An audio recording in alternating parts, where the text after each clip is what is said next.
In today's exercise, we are going to work on with the line that we worked with last week. And that means that we're going to pick up from where we left off, which means basically that we're drawing our line. So we're drawing a resolve and then a bind that crosses over our line.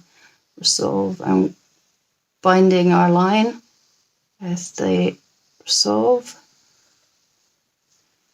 And the reason that we're doing that is because today what I want to show you is that we are going to increase this bind even further. But before I show you that, I'm going to show you just how to increase it a bit more before we start off by making it even more complex. So as you can see, it's good here to have a piece of paper that's larger than just a small piece of A4, because you can't really work very well if you've got a small piece of paper. So here we've increased the bind even more, as you can see.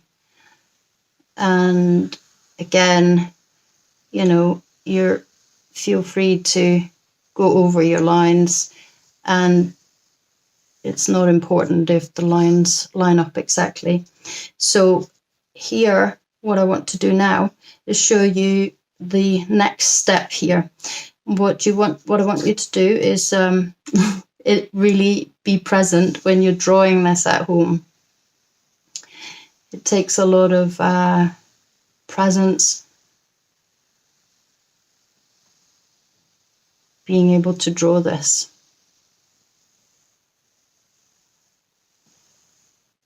Not least because it's all in one long line. This may well be too difficult at first. Initially, when I drew this form, my line ended up kind of going up the page because previously you've been drawing your resolve only up the way, and then your bind, and then resolve up the way, and then your bind.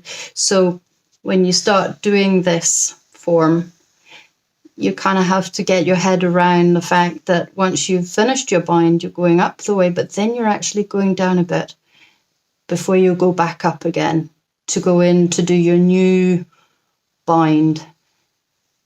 And then, so initially, you probably will have to do this quite slowly in order to really get the feel for it. The other thing you can do is to practice that shape just simply on its own, so that you get a feel for what does this shape feel like. And in fact, I can see that I've also made, in this one, you can see my line is going up and then it's quite rounded. And in fact, in the book, it is more like this. So it's a bit flatter and not quite as wide. So I would suggest that you practice this shape, maybe just on its own. And then once you feel, I've got the hang of this, I'm quite able to do this particular shape and it looks good, and then you link up two of the shapes. So then you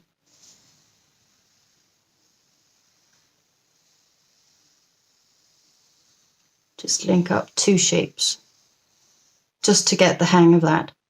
And the thing that I would suggest that you do, if you're finding this difficult, or that this particular shape ends up quite a bit above, not in line with your previous shape, then it might help to think of it like this. So you resolve, and then you bind, and then you go up a hill, and you go down a hill, and you go up a hill, and then you bind, and then you go up a hill.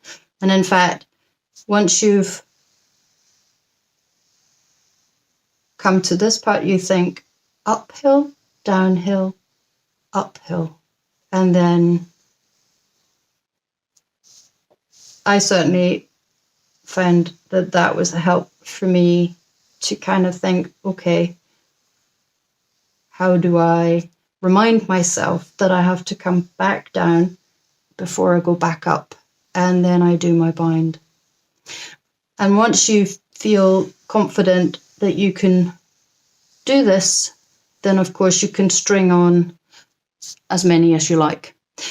The other one, last exercise I want to show you, or the last drawing I want to show you today, is that you can do, just as you do this shape, you can reverse the shape. So you can have like a single, you can call it basically a knot, which is of course what it is. So you have your single knot here, and you can do another knot, which is the opposite of that. So that would look, I'll draw it in here so it's maybe a bit more in the center. So it looks like this instead. So instead of this, you can draw your knot like this. And so if you find this is easy, what are you talking about? Then try practicing also doing it the opposite way. And if you've liked today's video, then I hope that you'll come back and see the fifth exercise, which will come out next week. See you then.